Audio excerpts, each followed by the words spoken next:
명예가 값비싼 향유보다 더 낫고 죽는 날이 태어나는 날보다 더 중요하다. 조상집에 가는 것이 잔치집에 가는 것보다 더 낫다. 살아있는 사람은 누구나 죽는다는 것을 명심하여야 한다. 전도서 7장 1절과 2절 말씀. 전도서 7장은 잠언으로 시작합니다. 7장의 잠언들은 조금은 익숙한 느낌입니다. 그 의미도 그다지 어렵지 않게 들립니다. 7장은 전도서에서 쉬어가는 페이지처럼 보이기도 합니다. 그러나 전도서 7장의 직전, 그러니까 6장 마지막 절과 함께 놓고 보았을 때 그 의미가 그렇게 간단하지 않음을 깨닫게 됩니다. 6장 12절 말씀을 다시 한번 보겠습니다. 전도자는 이렇게 말했습니다. 그림자처럼 지나가는 짧고 덧없는 삶을 살아가는 사람에게 무엇이 좋은지를 누가 알겠는가?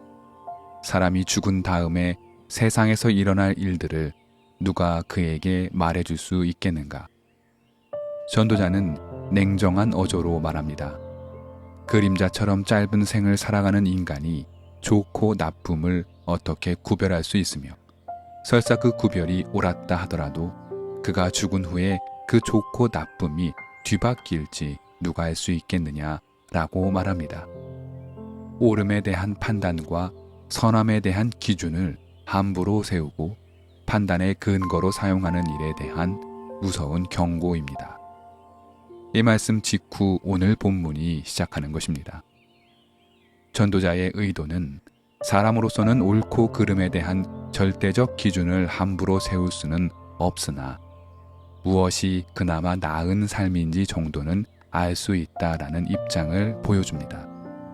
따라서 전도서 7장은 조심스럽게 시작한다 말할 수 있습니다. 확신에 찬 삶이 아니라 무엇이 그나마 조금 더 옳고 조금 더 바른 삶인지에 대해 진지하게 접근할 것을 권하며 그 안에서 지혜의 은총이 있음을 전도자는 우리에게 말해주고 있습니다. 따라서 1절에서 14절까지 이어지는 7장의 전반부의 전도서 잠언은 무엇이 무엇보다 더 낫다라는 공식으로 더 나은 삶에 대하여 말해주고 있습니다. 가령 2절에 초상집에 가는 것이 잔치집에 가는 것보다 더 낫다라든지 5절에 지혜로운 사람의 책망을 듣는 것이 어리석은 사람의 노래를 듣는 것보다 더 낫다고 전도자는 말합니다. 다시 말해 좋음과 나쁨이라는 삶의 총체적 진리는 우리 인간으로서는 함부로 단언할 수 없지만 무엇이 조금은 더 나은 것인지 하나님이 주시는 지혜를 통해 알 수 있다라는 것이 전도서의 핵심입니다. 우리가 전도서를 살펴오면서 전도서는 단순히 허무와 허망함을 전면에 내세우는 지혜 말씀이 아니라 제한된 삶의 조건 안에서 하나님이 뜻하신 바를 탐색하고 탐구하는 일이며 그 안에서 작은 삶의 희망을 발견하는 일이라고 배웠습니다. 그런 의미에서 오늘의 7장은 전도서가 말하는 무의미의 세상 속에서 진리와 지혜를 찾는 이들의 마음속에 새겨 넣어야 할 귀중한 가르침인 것입니다. 이 의미를 염두에 둔 채로 전도서 7장 1절에서 6절까지의 말씀을 조금 더 살펴보겠습니다. 1절과 2절을 토대로 보면 전도자가 말하고자 하는 것이 죽음이라는 것을 어렵지 않게 알 수 있습니다. 죽는 날이 태어남보다 중요하고 조상집이 잔치집보다 중요합니다. 슬픔이 웃음보다 낫고 근심이 유익을 줄 수 있다고도 말합니다. 일의 시작보다 끝이 중요하다는 말 역시 죽음을 염두에 둔 전도자의 발언이라고 볼 수 있습니다. 전도서는 확실히 생의 기쁨의 탄생보다는 죽음과 끝에 대해 더 깊은 성찰을 보여주고 있습니다. 모든 일의 마지막에는 언제나 깊은 성찰이 있는 법입니다.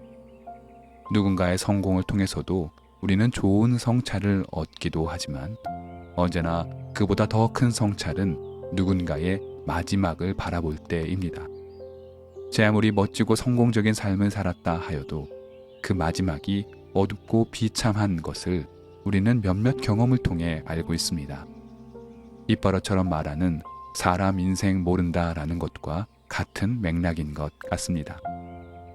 전도자의 말씀을 따라 우리의 수고와 노력이 빛을 발하는 것처럼 보일지라도 그 마지막은 아무도 모르니 우리는 결국 겸손해야 합니다. 함부로 나의 성공이라고 자부해서도 안 될 것입니다. 우리가 추구해야 할 것은 바로 지혜의 길이기 때문입니다. 마지막 때에까지 지혜의 길에서 벗어나지 않으려는 노력을 우리는 삶에서 아끼지 말아야 합니다. 그것이 이 허무한 인생길에서 진리의 빛을 놓치지 않는 길일 것입니다. 전도서 7장 잠언의 후반부 말씀을 생각해 보겠습니다. 전도자는 지혜의 가치에 대해 알려주고 있습니다. 지혜를 가까이 하는 것이 유산을 받는 일보다 중요합니다. 지혜는 사람을 보호하고 지혜를 깨우쳐 아는 지식이 우리의 목숨을 지켜준다고도 말합니다. 그런데 전도서 잠언의 마지막 단락인 13절을 보겠습니다. 전도자가 말합니다. 하나님이 하시는 일을 생각해 보아라. 하나님이 구부려 놓으신 것을 누가 펼 수 있겠는가? 하나님이 하신 일, 즉 하나님이 구부려 놓은 일을 누구도 펼 수 없습니다. 이 말씀이 무슨 뜻일까요? 하나님이 우리의 인생길 가운데 어떤 지점을 분명히 구부려 놓았다는 뜻입니다. 다시 말해 하나님께서 우리 인생의 어느 부분을 힘들게 만드셨다는 것입니다. 하나님이 구부려뜨린 우리 인생의 어떤 부분을 제 아무리 노력한다 해도 우리는 펼 수 없습니다. 비교적 쉬운 문장으로 이어졌던 전도서 7장의 이야기에 다시 한번 우리는 커다란 암초를 만나고 말았습니다. 하나님은 사랑이며 우리를 귀하게 여겨주시는 분인데 하나님이 우리 인생길을 구부려뜨릴 수 있단 말인가? 어려운 대목입니다. 14절을 보면 우리는 좋은 때에는 기뻐하고 어려운 때에는 생각해야 하는데 그 이유가 하나님께서 좋은 때도 있게 하고 나쁜 때도 있게 하시기 때문이라 말합니다. 하나님은 우리의 인생길을 구부려뜨리시고 인생의 어느 시점에 나쁜 일을 만들기도 하신다는 것이 전도자의 말씀입니다. 이 어려운 전도자의 말씀을 우리는 어떻게 생각해야 할까요? 전도자의 가르침을 조금 더 들여다보겠습니다. 15절부터 전도자는 의인과 악인에 대해 성찰합니다. 전도자는 오랜 세월 성찰을 이어갔는데 의롭게 살다가 망하는 의인도 있고 악한 상태로 오래 사는 의인도 있다고 말합니다. 그러면서 너무 의롭게도 또 너무 악하게도 살아가지 말라고 말합니다. 극단으로 치닫는 삶은 하나님의 뜻이 아니며 전적으로 옳은 의인도 또 전적으로 악한 악인도 없다고 말합니다. 양극단을 피하라는 전도자의 가르침을 표면적으로만 살펴서는 안 될 것입니다. 전도자가 말하고 있는 바는 삶에 있어서 지나친 자기 확신은 독이 될 수 있음을 우리에게 전하고 있는 것입니다. 확신은 삶에 활력을 주지만 지나치면 자기 안에 갇혀버리게 만듭니다. 신앙에 있어서도 확신은 좋은 믿음의 표지일 수 있지만 지나치면 하나님의 뜻을 자기 안에 묶어버리게 됩니다. 너무 악하게 또 너무 슬기롭게 살려고 애쓰지 말라는 말이 아무렇게나 살라는 뜻이 아닙니다. 옳고 그름에 대한 지나친 확신은 어느 쪽이든 삶의 지혜를 잃어버리게 만들 수 있음을 전도자는 경고하고 있는 것입니다. 20절을 보십시오. 잘못을 전혀 저지르지 않는 의인은 없다고 말합니다. 다시 말해 완전 무결한 초인적 의인은 세상에 없다는 말입니다. 의인으로 살다가 실수할 수 있고 때론 좋지 않은 일에 휩쓸릴 때도 있는 법임을 전도자는 말해주고 있습니다. 반대의 경우도 마찬가지이겠지요. 한때의 잘못된 실수로 우리는 악인의 삶을 살 수도 있는 것입니다.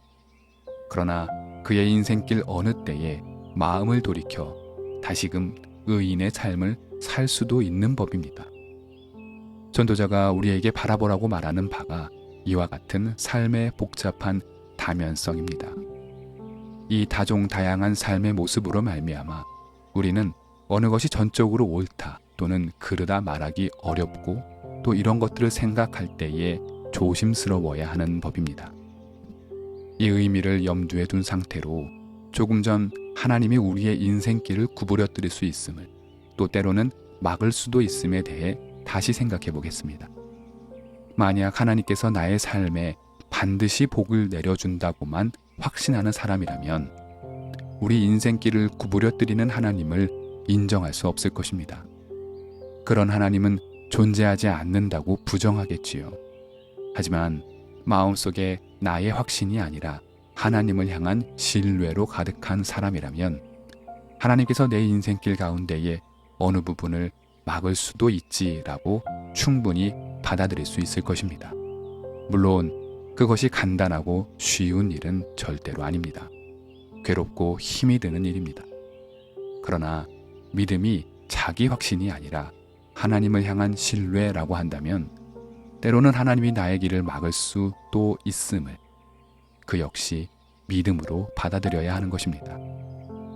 전도자는 24절에서 지혜가 참으로 어려운 일이라고 말합니다. 누구도 그것을 쉽게 알 수 없다고도 말합니다. 확신에 대해 다시 생각해 보게 만드는 말씀입니다. 마지막 29절은 그런 의미에서 곱씹을 말씀입니다. 우리가 우리 자신을 스스로 복잡하게 만들고 있다고 전도자는 말하고 있기 때문입니다. 그리고 우리 신앙인들은 명심해야 합니다. 우리의 믿음은 하나님께서 반드시 어떻게 하실 것이라는 확신이 아니라 하나님이 하시는 모든 일은 하나님의 뜻에 따라 의롭다라는 신뢰임을 말입니다.